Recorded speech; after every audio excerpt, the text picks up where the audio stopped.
alegria tê-los aqui nessa manhã chuvosa de sábado.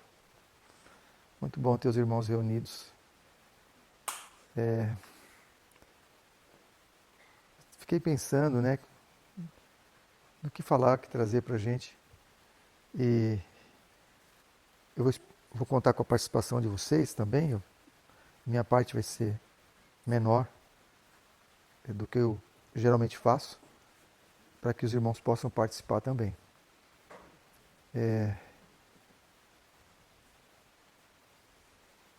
A providência de Deus é algo impressionante. A gente não consegue entender. Nem sempre consegue entender. Na hora que acontece, e às vezes nem depois. Acho que muitas pessoas não entenderam por que elas foram levadas para o Coliseu para serem devoradas pelos leões. Outras não entenderam que tiveram que deixar o seu lar e tudo que tinham e sair fugidas à noite no gelo, na neve. E perder crianças no caminho, bebezinhos que não aguentaram frio. Outros que passaram tempos na prisão, sob condições subhumanas, em condições subhumanas, por serem fiéis. Todos os apóstolos sofreram, até João. A gente fala, João não sofreu. João sofreu sim, ele estava exilado num lugar ruim. Mas todos sofreram martírio. E diz que haverá angústia qual nunca houve. Daniel 12, 1. Vai ter o 12, 1 e 2, né? Naquele tempo se levantará Miguel. Mas vai ser livrado todo aquele que for achado escrito no livro. Mas vai ter angústia qual nunca houve. E está próximo, nós estamos muito perto. Eu nunca ouvi tanta notícia de várias fontes. E eu que não procuro notícias, hein? As pessoas mandam alguma outra para mim, mas estou recebendo muitas, só pelo título, a maioria eu não abro, de indícios de uma terceira guerra mundial, de guerra na Europa, de falta de alimento, disso, daquilo, de dinheiro digital e de bloqueio à produção de alimentos, intencional. Então nós estamos vendo que calamidades se aproximam, né? E nessa hora, como é que a gente vai estar? Vai estar em paz? Eu falei para vocês que eu estou casado com Gabi porque eu dormi. Alguns conhecem a história. Mas eu estava interessado em uma moça. Uma moça era modelo em Brasília, uma moça muito bonita. E eu tentei várias vezes me aproximar dela, não tive muito sucesso, até que um dia ela marcou um encontro comigo, um sábado à noite, 8 da noite. Eu estava tão ansioso que eu cheguei às 7 da noite na casa dela, num prédio. Parei o carro, falei, não vou chamar a moça às 7 da noite, uma hora antes. Vou esperar dar 8 horas, né? Aí reclinei o banco do carro, liguei numa rádio que tem, não sei nem se tem, mas chama Super Rádio FM, Brasília, Super Rádio Brasília, e que dá jornal da música clássica e de 30 em 30 minutos dá jornal. Falei, não vou ficar olhando no relógio que nem desesperado, né?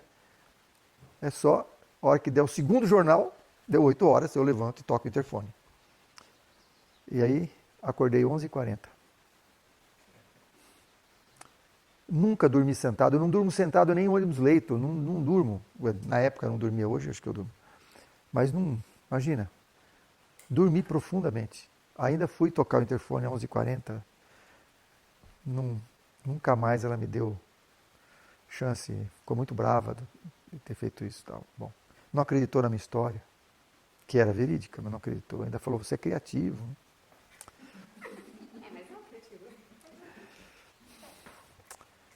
Bom, eu fiquei muito frustrado. Fiz tudo o que eu podia para tentar recuperar essa falha.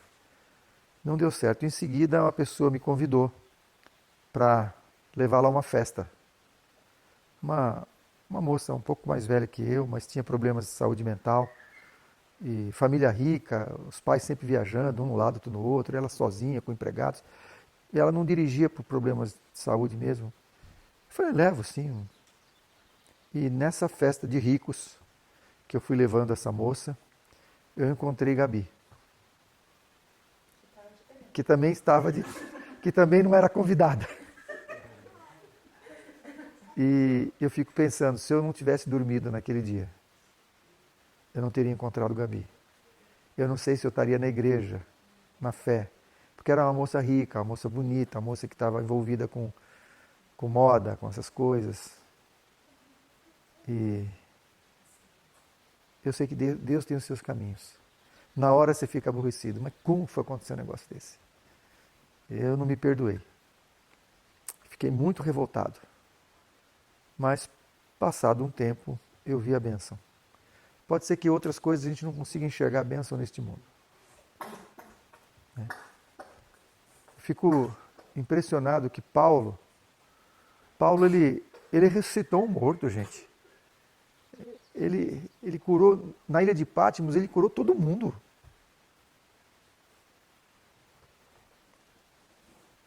Todos estavam doentes lá e foram curados por ele. Paulo. Na ilha de Patmos, não, desculpa, a ilha Malta, na ilha de Malta. Errei a ilha, desculpa. João é que estava em Patmos. E na ilha de Malta ele curou todo mundo, depois do naufrágio. Lembra da víbora que picou, não aconteceu nada? Mas ele tinha um problema de saúde, provavelmente cegueira parcial. E ele orou a Deus e por 3 vezes o Senhor falou o que para ele? Minha graça te basta. Então por que Deus não curou Paulo? Ele não conseguia, ele precisava escrever, ele não conseguia escrever, ele tinha que contratar um escrivão. Outro precisava escrever para ele. Aí quando ele queria escrever de próprio punho, tinha que ser letras grandes. Estou escrevendo aqui da próprio punho, mas as letras são grandes por isso, porque ele não estava enxergando, tinha que ser letra grande. Por quê?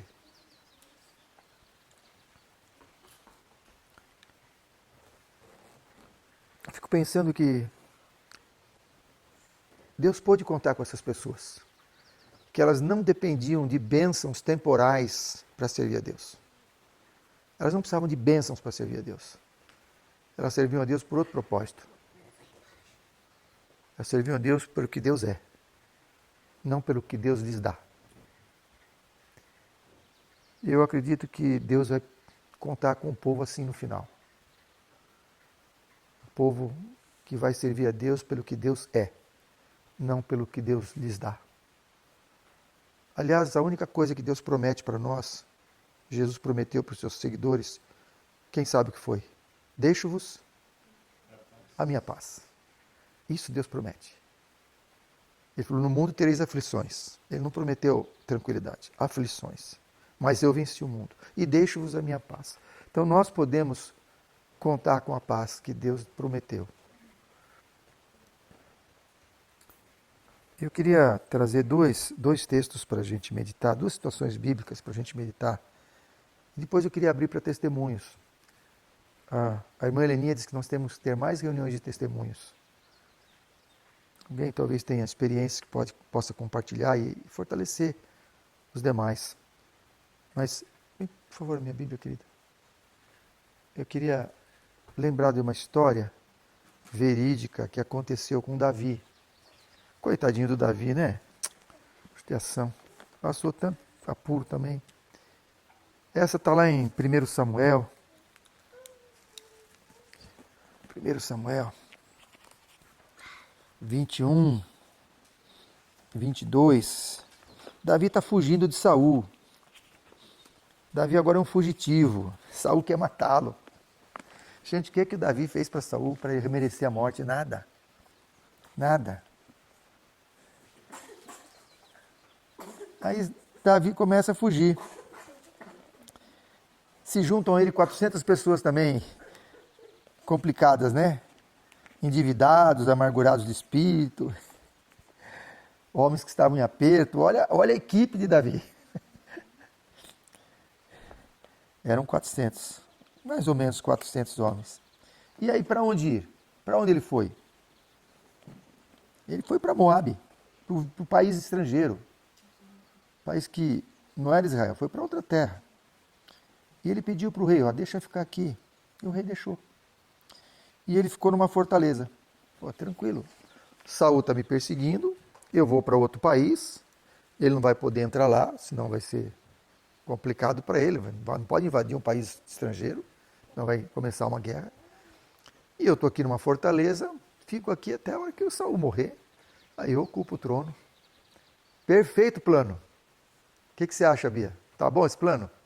Tranquilo, na fortaleza, o rei lá de Moabe concordou, estou sossegado aqui, seguro. Aí vem um profeta. Qual era o nome do profeta? Gade. Vem o profeta Gade.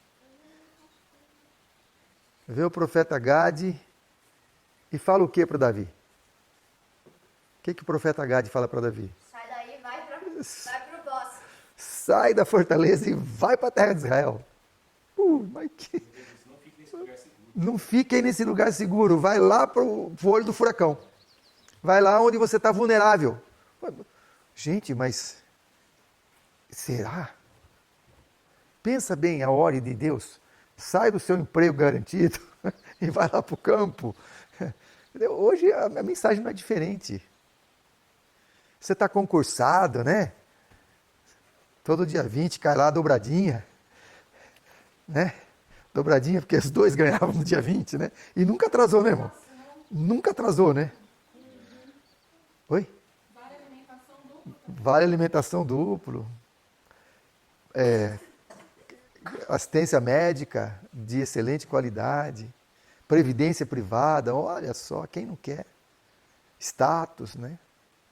Aí o profeta fala, sai daí e vai lá para o lugar difícil. Deus fala isso para nós hoje ainda. E o Davi atendeu? Chamou o profeta de louco? Ou não é bem assim, olha, tudo bem, mas vamos esperar um pouco, deixa o Davi morrer, ou Saul morrer. Não, o profeta falou, atende. Essa é a atitude do servo fiel.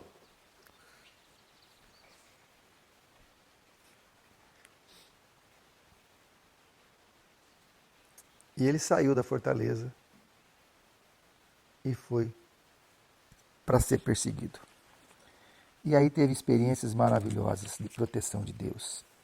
Teve experiências que ele pôde ver a mão de Deus protegendo, aumentar a sua fé, aumentar o seu relacionamento com Deus. Porque você está na fortaleza. Oh, Senhor, muito obrigado por estar aqui na fortaleza. É diferente, Senhor, me salva, Senhor, me protege a vida, estou cercado de inimigos. O relacionamento é outro. Obrigado que eu aqui estou tranquilo. Senhor, dependo inteiramente de Ti. Salva-me dos meus inimigos, estou nas Tuas mãos. É outro relacionamento. E o que o Senhor mais quer de nós, não é que a gente forme um caráter que possa ser levado para o céu, e esse caráter tem que ser totalmente dependente dEle. Temos que estar fincados na videira, enxertados na videira. E para estar assim, a gente tem que estar dependente de Deus, em tudo.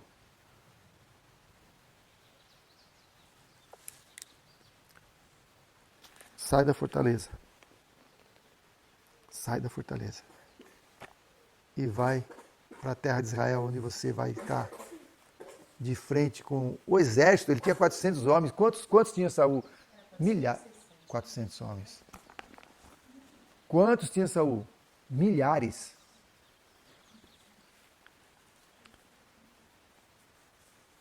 Milhares.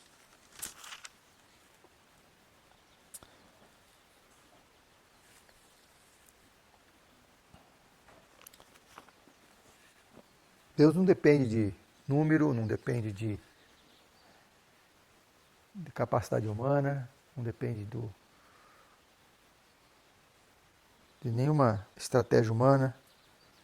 O que nos limita é a nossa fé. Se tiveres fé como um grão de mostarda, direis a este monte, passa daqui para lá e ele vai passar. Então o limitante da nossa vida é a fé. Esse é o limitante da nossa vida. Algumas pessoas pensam que para ir para o campo precisa ter dinheiro. Não precisa de dinheiro, precisa fé. E nem precisa comprar, né, irmão? Depois você conta a sua experiência. Não vou adiantar nada agora, não. E eu queria só abordar uma outra experiência também. Eu falei uma do Velho Testamento, vou falar uma do Novo Testamento. Tem várias, várias. Mas eu escolhi essa de Ananias. Quem lembra quem foi Ananias? Ananias era o quê? Não, esse não. O Ananias, um profeta de Deus, um servo de Deus. Isso, capítulo 9 de Atos. Quem era Saulo? Saulo era o perseguidor da igreja, matava pessoas, prendia pessoas, arrastava pessoas. Nossa, Paulo era o terror dos cristãos. O terror dos cristãos. Aí, vocês conhecem, passou pela conversão, a conversão miraculosa, era um sincero. E o que só fazendo um parênteses, o que plantou, que fato plantou no coração de Saulo a semente do evangelho, a semente da verdade? Quem lembra? A morte de Estevão. Estevão, sob tortura, sendo apedrejado injustamente. É só ler o discurso de Estevão, não falou nada errado, não falou nenhuma mentira, não falou nada errado. Tudo verdade. Eles rangeram os dentes de ódio. E contra a lei, eles não podiam matar ninguém, mas contra a lei, arrastaram o Estevão para fora da cidade e o apedrejaram, e Paulo consentiu com isso. E só que o que o Estevão falou? Pai, perdoa-lhes, não lhes imputes este pecado. Isso mexeu com Paulo. Nossa, aquilo ficou... Como é que pode? Bom, aí no caminho de Damasco, ele tem a visão, todos vocês conhecem, aí Ananias não estava sabendo de nada disso, nada, tá? Deus o chamou, olha que interessante, Deus o chamou pelo nome, Atos 9, verso 10. Ananias, Deus nos conhece pelo nome. E o que é que responde Ananias? Eis-me aqui, Senhor. Essa tem que ser a nossa resposta. Quando o Senhor nos chamar, a nossa resposta tem que ser, eis-me aqui, Senhor. Não foi essa a resposta de Samuel? Eis-me aqui, Senhor. Isaías, envia-me a mim. Esta é a resposta que Deus espera de cada um de nós hoje. Eis-me aqui, Senhor, envie-me a mim. Não é ficar consultando a sua agenda, se pode ou não pode, esperar aposentar, esperar isso, esperar aquilo. Eis-me aqui, Senhor, para fazer a tua obra. E aí o Senhor fala o que está no verso 11 e 12. Levanta-te e vai à rua chamada direita. Ai, Deus sabe o endereço, tudo da pessoa. E pergunta em casa de Judas, por um homem de Tarso chamado Saulo, pois ele está orando. Numa visão ele viu que entrava um homem chamado Ananias e punha sobre ele a mão para que tornasse a ver. O Ananias ficou doidinho. O Saulo, o terror dos cristãos. Não encaixa. Todo mundo foge dele, só está me mandando ir para onde ele está. Aí Ananias respondeu para Deus, a gente não pode ter vergonha de falar para Deus o que nós estamos pensando ou sentindo. Abre o coração para Deus. Respondeu Ananias, Senhor, há muitos ouvi acerca deste homem. Quantos males tem feito aos teus santos em Jerusalém? E aqui tem poder dos principais sacerdotes para prender a todos os que invocam o teu nome. Ó Senhor, é esse mesmo, esse cruel aí, esse que está fazendo toda essa tragédia, é para ele, é com ele que eu vou ter que encontrar. É a ele que eu vou ter que encontrar. Aí o que Deus fala? Vai, este é para mim um vaso escolhido, para levar o meu nome perante os gentios, os reis da terra e os filhos de Israel. Eu lhe mostrarei o quanto deve padecer pelo meu sangue. Eu lhe mostrarei o quê?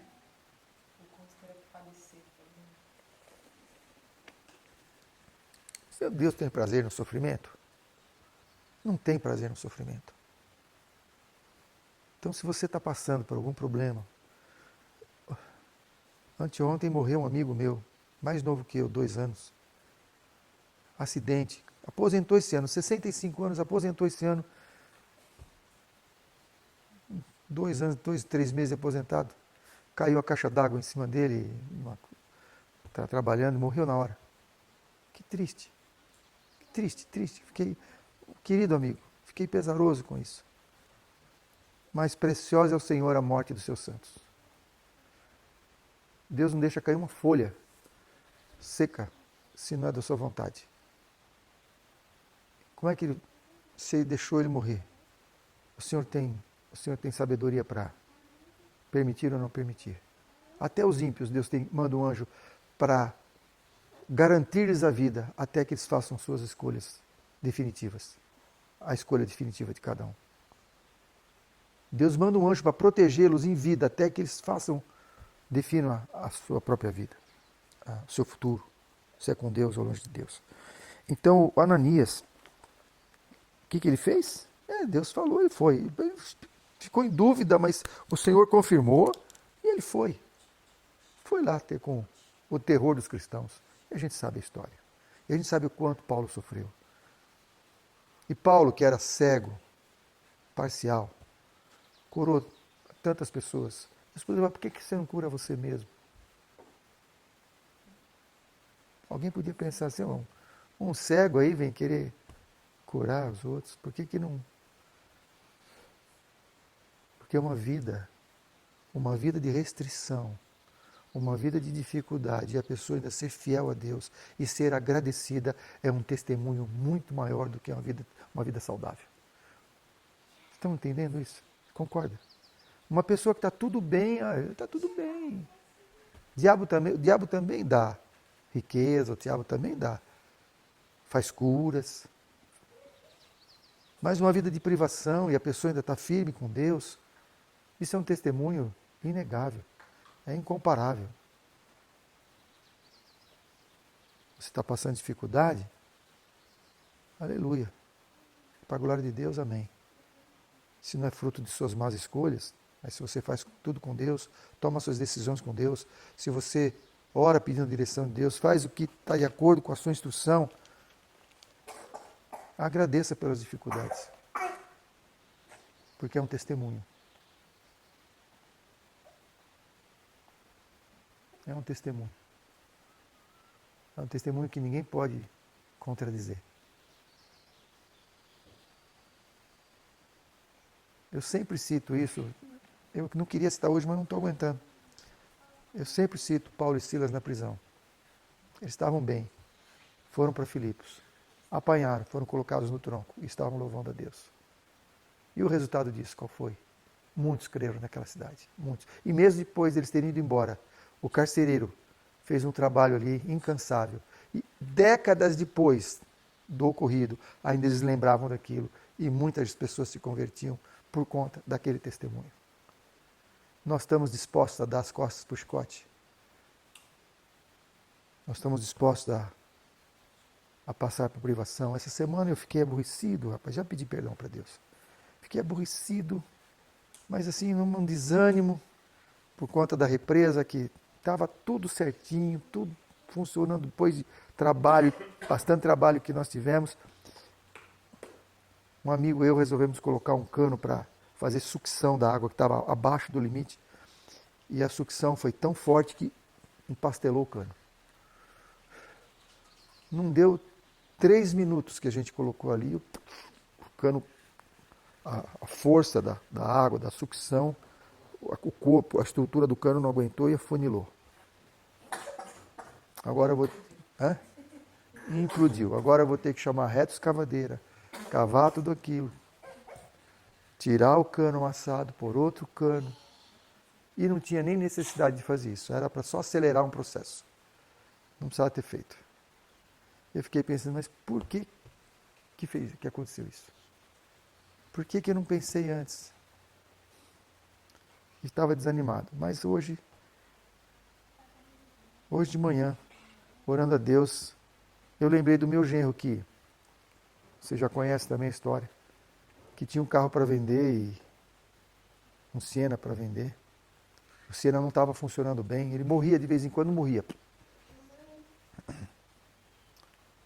Só que funcionava bem em dias, mas de repente morria e não sabia o que era. E ele foi no mecânico aqui, foi em Extrema, foi em Bragança, foi em 3 mecânicos, e dá trabalho, vai, deixa o carro, volta, tem que pegar outro carro para buscar, é tudo longe, tudo trabalhoso, e gasta, e não resolvia. Trocou coisa, trocou módulo, não sei o quê. Todo mundo dizendo que tinha achado problema, sai andando e depois dá o problema. Aí levou o carro para São Paulo, e lá em São Paulo o mecânico descobriu o problema. Só que esse mecânico estava precisando da mensagem. E tinha um grande conflito na porta do carro dele. E esse mecânico guardava o sábado, ele dirigia uma igreja, e ele descobriu sozinho, lógico, com a direção do Espírito, sábado na Bíblia, a sua igreja, que é uma igreja única, começou a guardar o sábado, eles não conheciam os adventistas. Em São Paulo, não conheciam os adventistas do sétimo dia. Na nossa época, dá para entender uma coisa dessa? E aí, quando o meu genro foi buscar o carro, falou, desculpa, eu vi um livro no seu carro, eu fiquei curioso, eu peguei para olhar, e eu vi que fala do sábado, eu não sabia que tinha mais alguma igreja que guardava o sábado. Bom, aí foi um encontro dirigido por Deus. Só que ele gastou para isso tempo, dinheiro, frustração. Mas o Senhor tem um plano muito acima dos nossos. O plano de Deus é salvar pessoas. O nosso é consertar carro. O nosso é arrumar represa. Esse é o nosso plano medíocre. Terreno, passageiro. O plano de Deus é alto, é salvar pessoas. Meu genro anunciou esse carro por 13 mil reais. Assim que arrumou, ele anunciou o carro.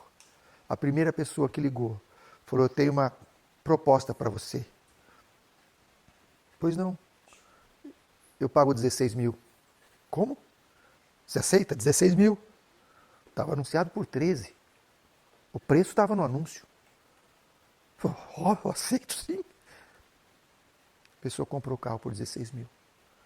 Essa diferença de 3 mil foi exatamente o dinheiro que meu genro gastou nos mecânicos para chegar até o último. Deus é bom. Ele honra aqueles que o honram. Mas mesmo que ele não tivesse recebido esse dinheiro de volta, quanto vale uma alma? Qual o preço de uma alma? No Espírito de Profecia diz que uma alma vale um mundo. Então hoje, eu vejo que muitas pessoas que querem servir a Deus passam por privação, necessidade, dificuldade, não têm mais garantias como tinham antes. Estabilidade. Mas talvez isso seja o que estivesse faltando para nos aproximar mais de Deus e confiar nele inteiramente. Porque vai chegar um momento que a gente vai ter só uma corda. E a gente não vê onde ela está ancorada. Você não vê. É uma corda que não dá para ver onde ela está. Se ela está em algum lugar, você tem que se lançar sobre ela. Ou não. Se você não adquiriu experiência durante a sua vida, no último momento não vai ter experiência. Experiência não vem assim. É interessante que essa corda vem no final do caminho estreito. Você vai ter que deixar. Para chegar nessa corda, você já deixou tudo. Deixou carruagem, cavalo, mochila, sapato e meia. Até deixou um pouco de sangue nas pedras.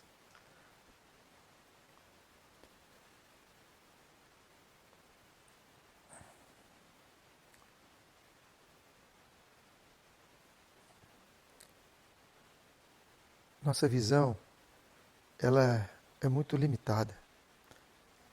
Nossa visão é marcada pela nossa experiência de mundo.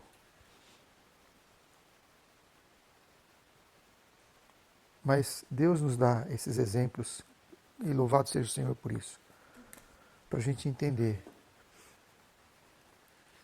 que uma experiência com Deus, uma experiência de privação, uma experiência de carregar um espinho na carne, pode fazer toda a diferença entre salvação e perdição. Deus sabe o que é melhor para nós. Ele disse o seguinte, está escrito isso. Eu não trouxe o texto, mas está escrito. Se pudéssemos ver o fim desde o princípio, como Deus vê, não escolheríamos outro caminho, a não ser aquele pelo qual o Senhor nos guiou. Eu creio nisso. E eu gostaria que vocês crescem também. Se pudéssemos ver o fim desde o princípio, não escolheríamos, como Deus vê, não escolheríamos outro caminho, a não ser aquele pelo qual o Senhor nos guiou.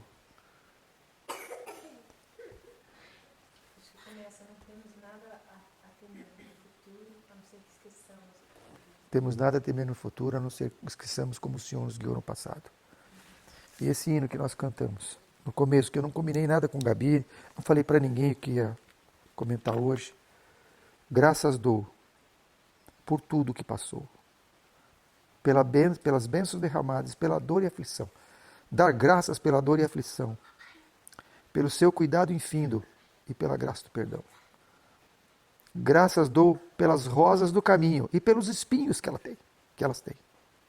Pela aurora e pela noite. Pela estrela que brilhou, pela prece respondida e a esperança que raiou. Última estrofe. Graças dou pela paz no coração, pela lágrima vertida e o consolo que é sem par. Pelo dom da vida eterna, sempre a Deus irei louvar. Tem um texto que diz, em tudo dai graças, nós lemos aí. Regozijai-vos sempre. Outra vez os digo, regozijai-vos. O que é dar graças? Em tudo dar graças. Em tudo dai graças.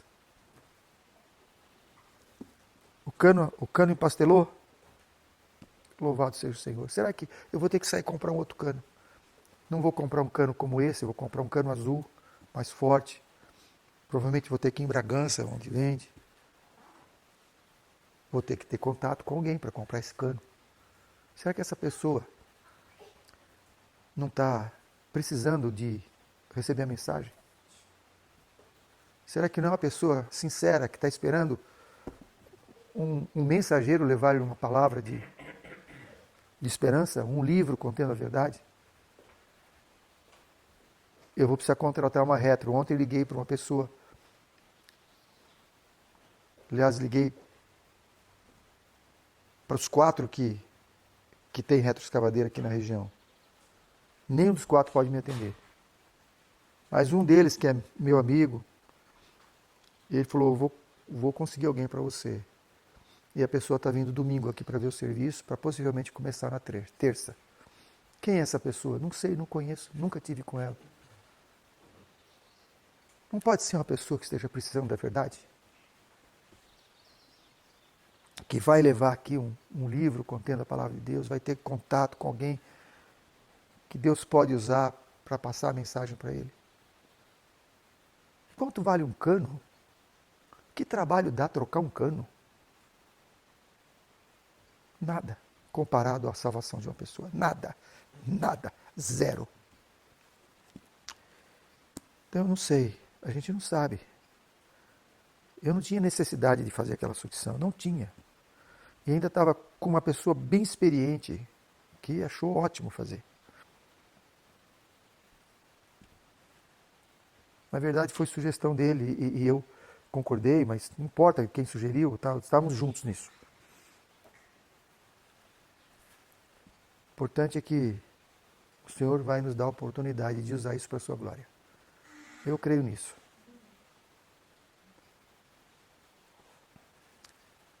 Eu não sei se quem gostaria de contar alguma experiência, eu queria abrir para testemunhos, porque eu acredito que cada um de vocês deve ter um testemunho nessa direção. De situações difíceis que Deus usou para a sua glória.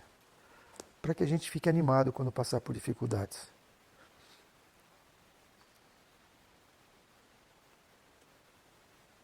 A Bíblia está repleta disso. Mas a gente saber situações atuais, eu acredito que sejam bem interessantes para a gente.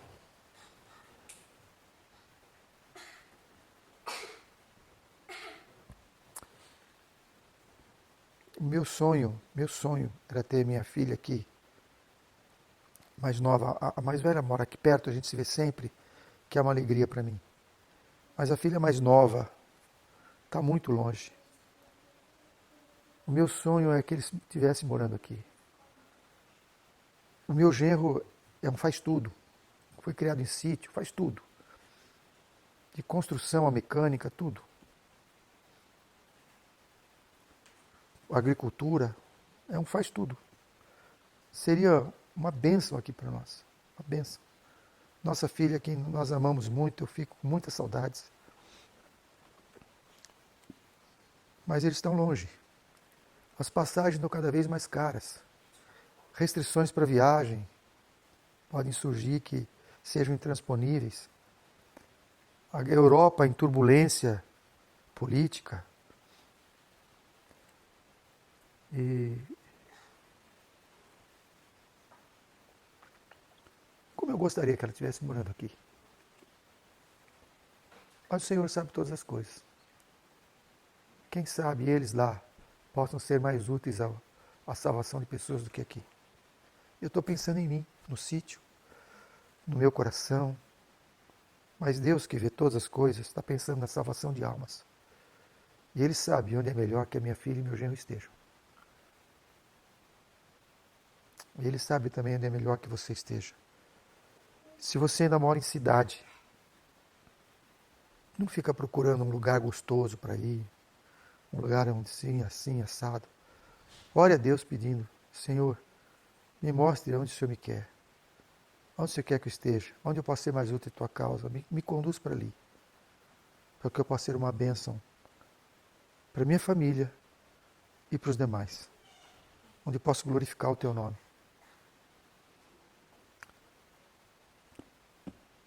Que essa seja a nossa oração. Não só em questão de mudança, mas em todas as ações da vida. Todas as nossas escolhas, que elas sejam precedidas pelo Senhor que queres que eu faça. Não seja como eu quero, mas como tu queres. Amém.